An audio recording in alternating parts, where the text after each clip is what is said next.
Commodity Futures Trading Commission has regulatory powers to protect investors against insurance fraud and bank collapse like we saw in 2008. Yet, can you explain why in Bill H.R. 4413 you voted to reduce the regulatory powers of this commission? Do you want to go back to 2008 collapse like we had a couple years ago? No, ma'am. What I'm trying to do is prevent negative impacts on the consumers. The CFTC, and it's interesting, I'm on Agriculture Committee, working on behalf of the #1 industry in Pennsylvania. I'm on Natural Resource Committee, I'm on Education and Workforce.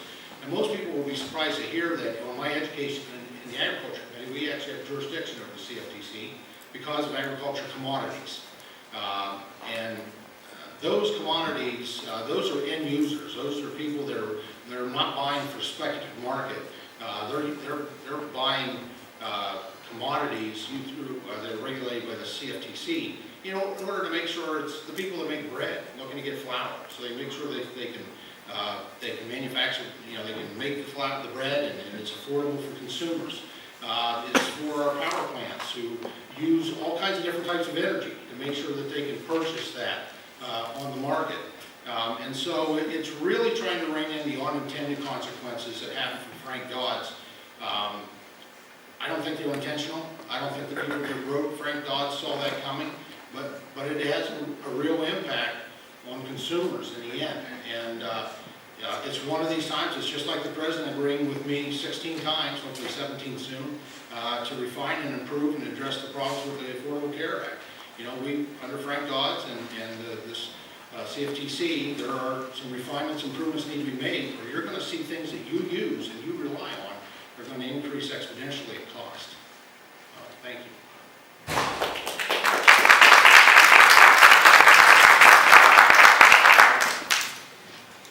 If we want to talk about the impact on the consumer, I think we can agree that in 2008, there was an impact on the consumers. We were promised when we rolled back the regulation during the Clinton years that the banking industry and the insurance industry would self-regulate. We were promised they would never behave themselves into bankruptcy. They would never behave themselves to put our nation or our economy at risk. They were wrong. They were really, really wrong. It moved us into a recession that we're barely climbing out of. They tell us the numbers are going up, but all the folks on the ground that I talk to, they're not seeing a recovery. Nothing is better for them. Houses went into foreclosure, the real estate bubble burst, but we were promised that they would self-regulate. So Dodd-Frank was passed, which put back a lot of these regulations to make sure it never happened again. And guess what's happening in the House? They're ticking back, one by one, trying to get those regulations pulled back.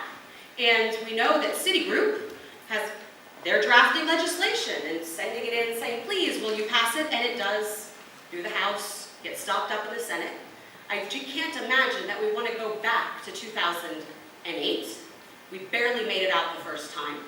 So let's protect consumers by making sure that folks who we were assured would never, ever gamble with our economy can't do it again. Thank you.